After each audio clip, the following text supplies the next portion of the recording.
আমি বহু খ্রিস্টানের সাথে বিশ্বে কতগুলো দেশ আল্লাহ নিয়ে গেল, কত খ্রিস্টানের সাথে বাসে, ট্রেনে, প্রাইভেটে, বিভিন্ন স্টলে বসেছি। ওরা মানে ঈসা আলাইহিস সালামকে, কিন্তু নাম ঈসা বলে না, বলে যিশু। কি বলে? যিশু বলে, নাম পাল্টিয়ে দিয়েছে। তারাও দেখেছে তাদের যে পর্দা, বিশেষ করে ইহুদিদের, এদের মেয়েদের যে পর্দা, খাস পর্দা, এ পর্যন্ত ঘোমটা দিয়ে থাকে, হাত মোজা, পা মোজা, মনে হচ্ছে যে মনে হয় রাবিয়া বসরি, কিন্তু এহুদি মেয়ে। বাইরের দেশগুলোতে সফর করার সময় দেখেছি, ট্রেনে যখন যায় দেখি এহুদি মেয়ে, 4-5টা বাচ্চা, এদিকে একটা এদিকে একটা, সামনে 2টা কান্দে একটা, অথচ হাত পা মোজা দেওয়া।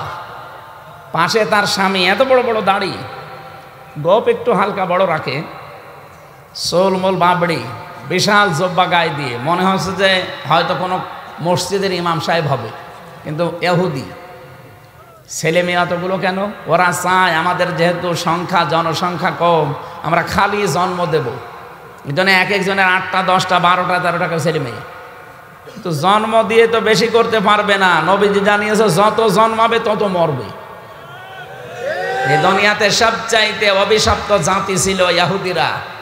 ওদের এখন মেন দায়িত্বে যে লোকটা আছে মানুষ হত্যাকারীর তালিকা, এ নেতানিয়াহু, বেনিয়ামিন, এই লোকটার ক্যান্সার হয়েছে।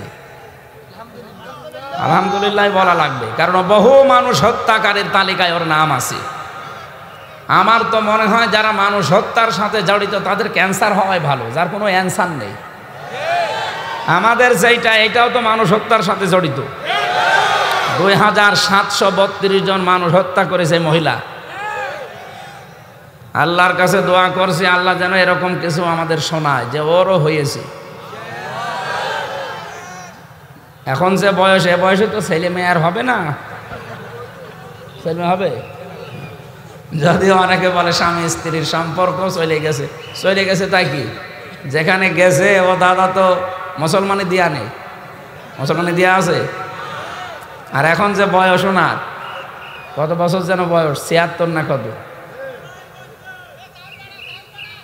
এই বয়সে যদি এই দাদার মুসলমানি দিতে কোনো হাজাম নিয়ে যান, ও হাজাম লজ্জা পাবে না?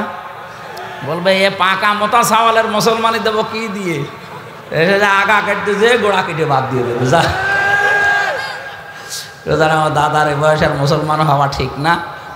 অন্তত এমনি কালেমা পড়লে আমরা পড়িয়ে দেব, কিন্তু মুসলমানি দেওয়া কোনো হাজাম, কোনো ডাক্তারের দ্বারা সম্ভব? যে ডাক্তার ওর মুসলমানি দিতে যাবে তার চোখ বন্ধ করে কাটা লাগবে, তাছাড়াও পাকা মোটা জিনিস কাটবে কি করি? সুতরাং দাদার যা বয়স, ছেলে মেয়ে হওয়ার আর কোনো কায়দা আছে? বাচ্চা তো হবে না। অন্তত এই ইহুদি, এই নিকৃষ্ট জাতির যা হয়েছে এদেরও যেন তাই হয়, যারা মানুষ হত্যার সাথে জড়িত। আমরা চাই গণহত্যার সাথে যারা জড়িত তারা যেন বেশি না থাকে। এগুলো পৃথিবীর ক্যান্সার। আল্লাহ সবচাইতে বেশি ঘৃণা করে তাদেরকে যারা মানুষ হত্যার সাথে জড়িত। হাদিস, একটা মানুষকে হত্যা করা আল্লাহর কাছে এত বড় অপরাধ। আল্লাহ তাআলা বলেন তামাম দুনিয়া ধ্বংস হয়ে যাক, আমি কিছুই মনে করব না। একটা মানুষ মেরে ফেললে সেরকম এই কি করে কি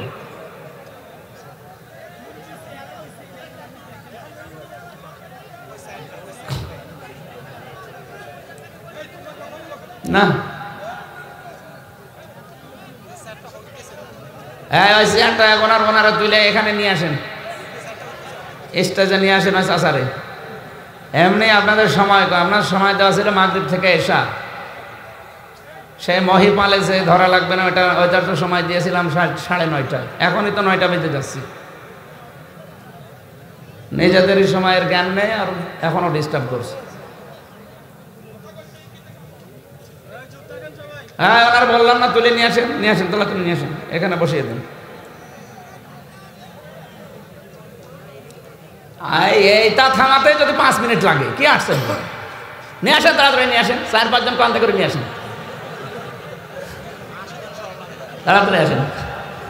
সুবহানাল্লাহ আলহামদুলিল্লাহ লা ইলাহা ইল্লাল্লাহ।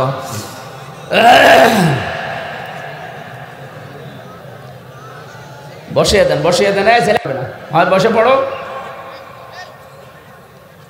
সুবহানাল্লাহ আলহামদুলিল্লাহ লা ইলাহা ইল্লাল্লাহ লা ইলাহা ইল্লাল্লাহ মুহাম্মাদুর রাসূলুল্লাহ। আমার ভাইরা, কোরআনে কারিম থেকে যে কথাটা বলার জন্য এ পর্যন্ত নিয়ে আসলাম, আল্লাহ আমাদেরকে মানুষ বানিয়েছেন। সুতরাং মানুষ হয়ে যারা জন্ম নিয়েছি, এটা পৃথিবীর একটা নিয়ামত। অন্য কোনো সৃষ্টিতে যদি আল্লাহ আপনাকে পাঠাতেন, আপনি এরকম সুন্দর ঘরেও থাকতে পারতেন না। যদি সাপ বানিয়ে পাঠাতেন, বলেন তো কোথায় থাকতেন?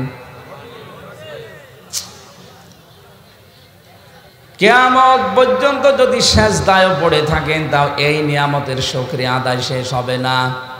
এজন্য মানুষ আমরা যারা, বলেন আলহামদুলিল্লাহ।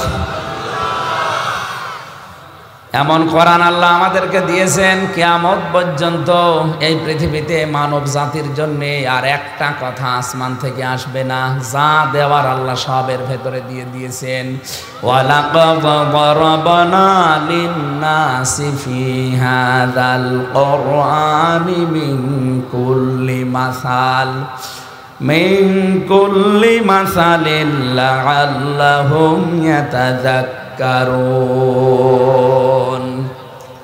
সূরা জুমার ২৭ নম্বর আয়াতের ভেতরে আল্লাহ জানিয়েছেন, রব্বুল আলামিন বলেন, পৃথিবীর মানুষের জন্য জীবন চালাতে যত দৃষ্টান্ত লাগবে, উপমা লাগবে, উদাহরণ লাগবে, যত শিক্ষা লাগবে, যত ইতিহাস লাগবে, যত ঘটনা ঘটা লাগবে, সব আমি আল্লাহ কোরআনে বর্ণনা করে দিয়েছি। লাআল্লাহুম ইয়াতাযাক্কারুন, যে মানুষগুলো জ্ঞানী দাবি করবে তাদের জন্য ভেতরে জিকির আছে, আলোচনা আছে। এজন্য আমাদের জীবন হওয়াই লাগবে কোরআন কেন্দ্রিক। কোরআনের বাইরে যদি কোনো কিছু চাই, সেটা সঙ্গে সঙ্গে বাদ দেওয়া লাগবে। আমার কথা বুঝেছেন? আরো ভালো করে শুনুন। কোরআনে কারিমের বাইরে যদি কিছু চাই, সঙ্গে সঙ্গে ওটা বাদ দিয়ে দেবেন। যদি দেখেন না এ বিয়ে তো কোরআনের সাথে মিলছে না, ওই বিয়ে বাদ। এদেশে এরকম বিয়ে নেই? এই যে গায়ে হলুদ দেওয়া, এ কোরআনের সাথে মিল আছে? এটা হিন্দুদের রেওয়াজ। এই যে বরযাত্রী যাওয়া, আছে কোরআনে? হাদিসে আছে? কোরআন হাদিসে আমরা পেয়েছি বরযাত্রীর পরিবর্তে অলিমা। কি পেয়েছি? কিন্তু আমাদের মুসলিম দেশ ৯৬% আমরা মুসলমান অন্তত এখানে আছি, তো অধিকাংশ পরিবারের বিয়ে দেখি অলিমার খবর নেই, বরযাত্রী নিয়ে পাগলামি করে। ১৫০, ২০০, ২৫০ মানুষ নিয়ে যাচ্ছে মেয়ের বাড়িতে। আরে ভাই, মেয়ের বাড়ি থেকে একটা পান খাওয়াও জায়েজ নেই তার অনুমতি ছাড়া, আর আপনি ২০০ মানুষ খাওয়ালেন, কোন লজ্জায়? আজকে থেকে যেহেতু এটা কোরআন হাদিসে নেই, মাইনাস হবে। যতদিন এলাকায় বিয়ে হবে, কোনো বিয়েতে কোনো বরযাত্রী যাবেন না। জানি এটা মানবে না, কারণ এতদিন চলে আসছে তো। একবারে বলতে গেলে অনেকে মনে করবে আমার লস হয়ে যাচ্ছে। এতদিন খেলাম, আজকে হঠাৎ করে বাদ দেব কি করে? বাদ দেন, আস্তে আস্তে বাদ দেন। বরযাত্রী কমানো যায় না। অলিমা যেটা ইসলামে আছে ওইটা করেন। বলেন তো, অলিমা ছেলের বাড়ি হয় না মেয়ের বাড়ি হয়? তা আপনারা কার বাড়ি ২০০ মানুষ নিয়ে যাচ্ছেন? যেহেতু এটা ইসলামে নেই, আজকে থেকে তওবা করে ফেলবেন যে না, কেউ বরযাত্রীর দাওয়াত দিতে আসলেও আমি আর যাব। যাবেন না কারা? সত্যি করে হাত তোলেন তো। এই এলাকায় মেয়ে বিয়ে দেওয়া যাবে, আলহামদুলিল্লাহ।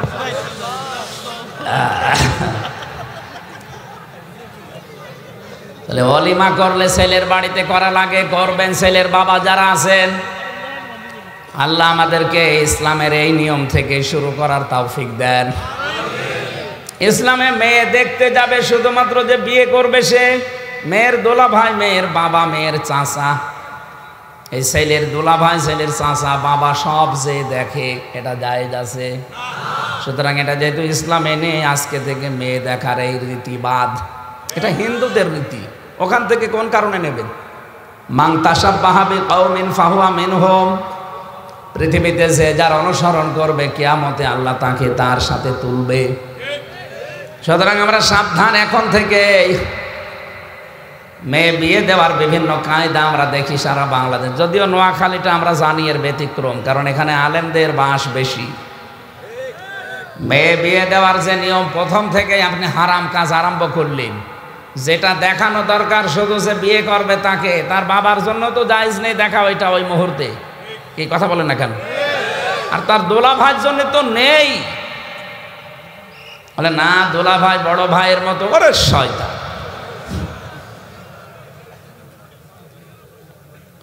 রাসূলুল্লাহকে জিজ্ঞাসা করা হচ্ছে, এ নবী, একটা মেয়ে লোকের জন্য দোলা ভাই আর দেবর কি বলেন আপনি? বলে এগুলো মৃত, এটা মরণের মতো ভয় করা লাগবে।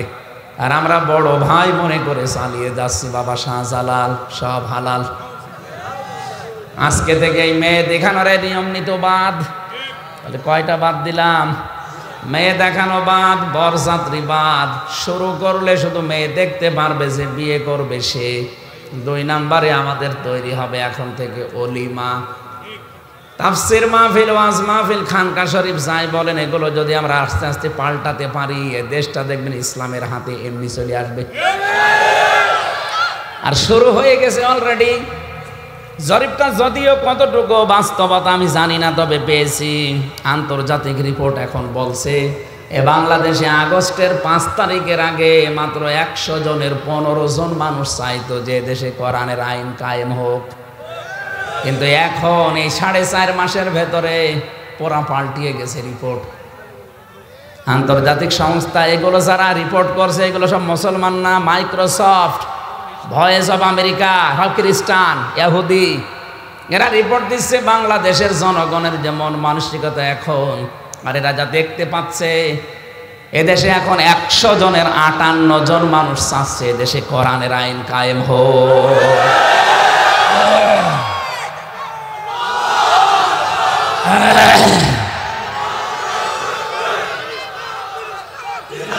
আলহামদুলিল্লাহ।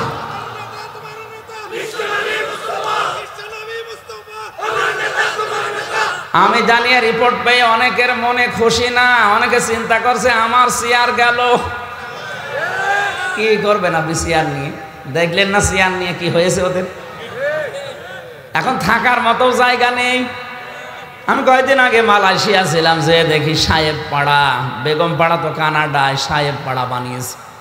ওই এলাকার নামই সাহেব পাড়া। এখান থেকে টাকা সব পাচার করে সাহেব পাড়া বানিয়েছে, তালা লাগানো। শয়তানরা কেউ থাকে না, সব তালা লাগানো, বড় বড় বিল্ডিং তালা লাগানো। আমার সাথে যারা ছিল বললাম এগুলো, বলছে সাহেব পাড়া থাকে না, শয়তানরা সব হোটেলে উঠেছে।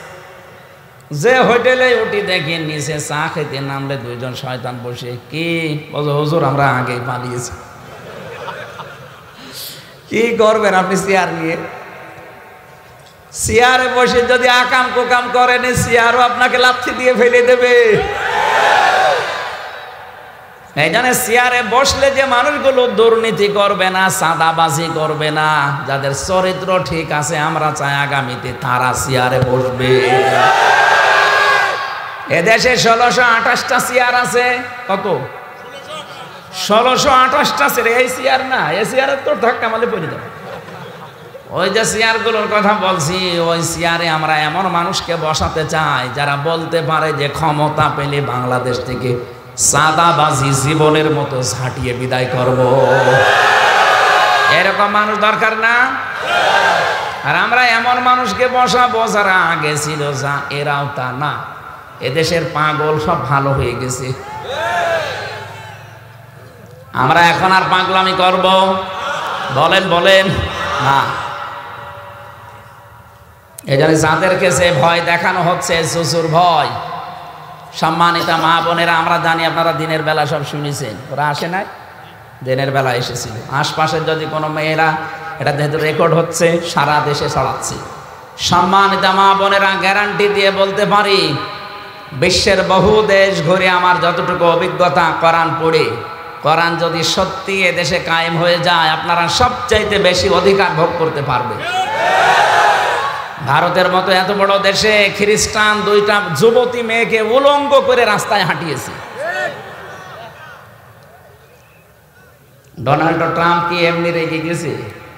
ও কয়েকদিন আগে বক্তব্য দেয়নি যে জানুয়ারির 20 তারিখে আমার শপথ অনুষ্ঠান, শপথ নিয়ে 16 লাখ ভারতীয়কে সব তাড়িয়ে দেব ভারতে, কারণ আমার মেয়েকে আমার মাকে ওরা উলঙ্গ করে রাস্তায় হাঁটায়। হিন্দু ভাইরা সবাই খারাপ না, কিছু উগ্রপন্থী হিন্দু যারা ওই দাদার মুরিদ আছে তারা আজ মসজিদগুলো সব ভেঙে দিচ্ছে ভারতে। গতকালকেও একটা মসজিদ ভেঙেছে।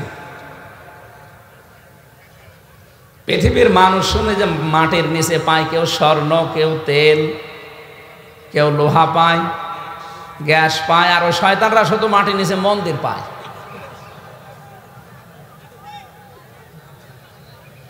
আপনার বাপ দাদা পূর্বপুরুষেরা একবার আল্লাহর ঘর ভাঙতে এসে জীবনের মতো শিক্ষা পেয়ে গেছে, কাজ মাকুল হয়ে গেছে।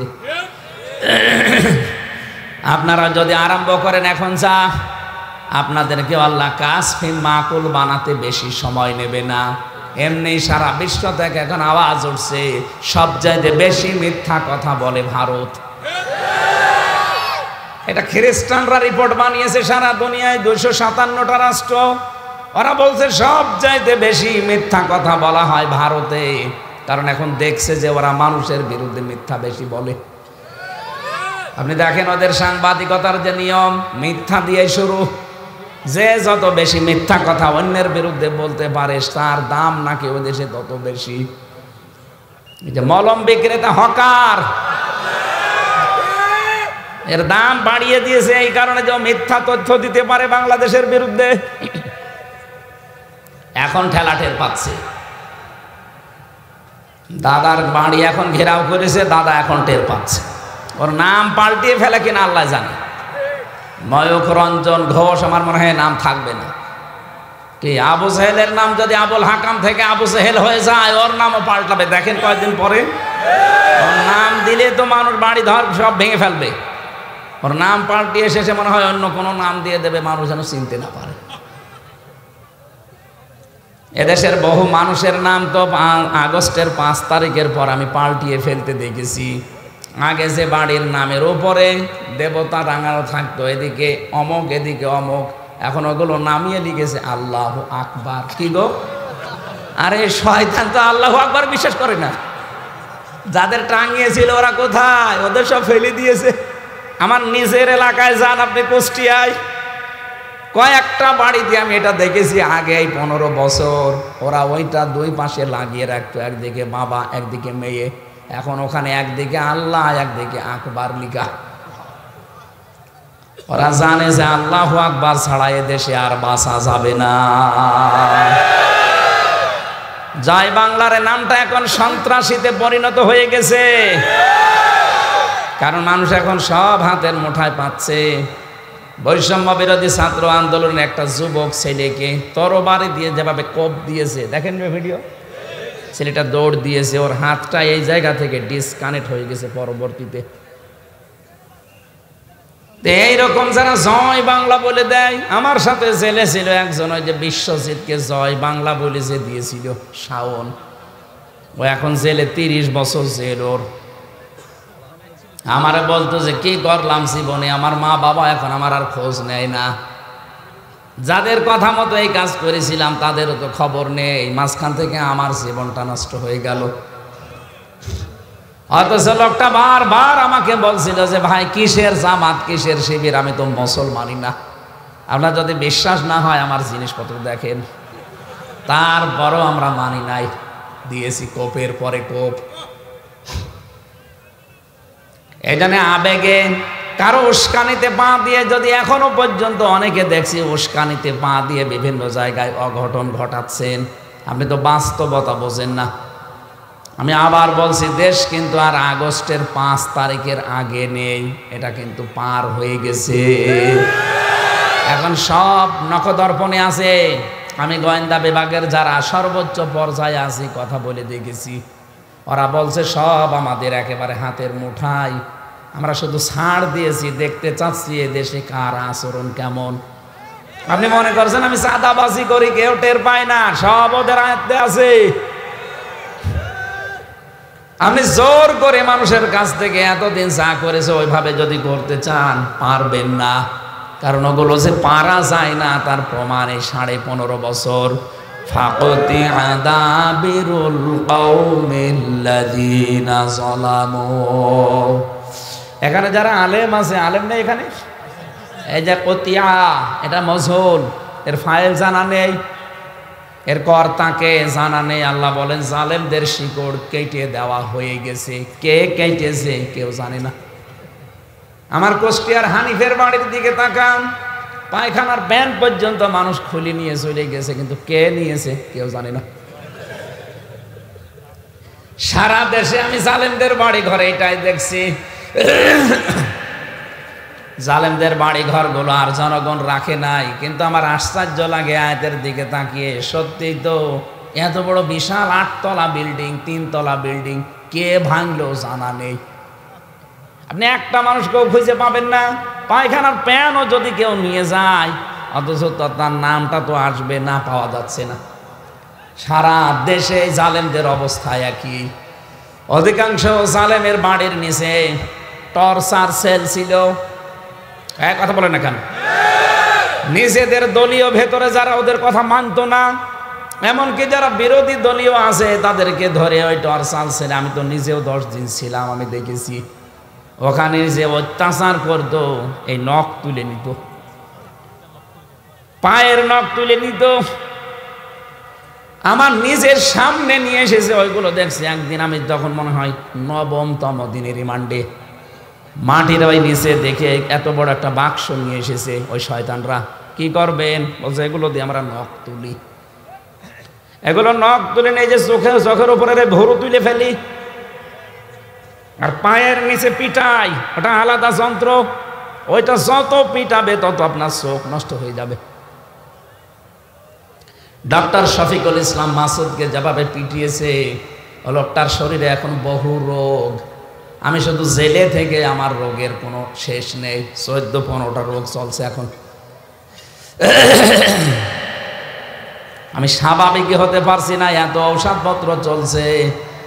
মুসাফির অবস্থায় আছি, দোয়া করছি আল্লাহ তুমি আমাকে আগের অবস্থায় আবার ফিরিয়ে দাও। আমার নোয়াখালীবাসী মানুষ, আল্লাহ যেহেতু আমাদেরকে বানিয়েছেন, কোরআনে কারিমে সব কথা যেহেতু দিয়েছেন, 500টা বিষয়ে কোরআনে আমি একেবারে স্পষ্ট পেয়েছি যেগুলো আমাদের জন্য দরকার। আজকে একটা বিষয় শুধু তুলে ধরব, তার নাম মানব জীবনের সবচাইতে গুরুত্বপূর্ণ অঙ্গ, আমানত। হ্যাঁ, এটা আবার কোন জায়গার আমানত? হ্যাঁ, এটা প্রত্যেক জায়গায় আছে। আপনারা মাথার চুল থেকে শুরু করে পা পর্যন্ত পুরাটা একটা আমানত। কি এই আমানতটা এত গুরুত্বপূর্ণ, এত দামি, নবীজি বলেছেন কিয়ামতের আগে পৃথিবীর দৃশ্য হবে এমন, আপনি মাইকিং করেও একটা আমানতদার মানুষ খুঁজে পাবেন না। আমার মনে হয় সে দৃশ্য এখনো যদিও আসেনি, কারণ এই দেশে আমানতের গুরুত্বপূর্ণ দায়িত্ব পালন করার বহু মানুষ এখন আমরা দেখতে পাচ্ছি। এই কুমিল্লা পাশের জেলা না কুমিল্লা, এই কুমিল্লা জেলা, তার প্রমাণ কয়েকদিন আগে আমিরে জামাত এসেছিল। কত মানুষ বলেন তো? 8টা মোবাইল হারিয়েছে আর মানি ব্যাগ হারিয়েছে। সেটা মাইকে ঘোষণা দিচ্ছে যে মানি ব্যাগ আর মোবাইল পাওয়া গেছে 8টা। যার লাগে নিয়ে যান, যার প্রমাণ দিয়ে। পৃথিবীর ইতিহাস পাল্টিয়ে দিয়েছে তারা। এই জন্য অর্থনৈতিক আল্লাহর ওলি যদি বাংলাদেশে কেউ খুঁজতে চান, এই মানুষগুলোর চরিত্রে খুঁজে পাবেন। চায় না পয়সা যদি এদিক ওদিকে পান, মনে করবেন ওটা ওই দলের লোক না, ওটা অন্য দল থেকে আসা। আশ্চর্য হয়ে যায় আমি নিজে এদের আচরণ দেখলে। মানুষ 2 টাকা পেলে ফেরত দিতে চায় না, 1,80,000 টাকার মোবাইল ফেরত দিয়ে দিচ্ছে। অথচ এই ঝঞ্ঝা বিক্ষুব্ধ পৃথিবীতে, যেখানে ঈমান রাখায় দায়, সেখানে যদি এই কাজ কোনো মানুষ করতে পারে, যার কাছে 1,80,000 টাকার মোবাইল পেলে ফেরত দিয়ে দেয়, ওর কাছে 800 কোটি টাকা দিলেও চুরি হবে না।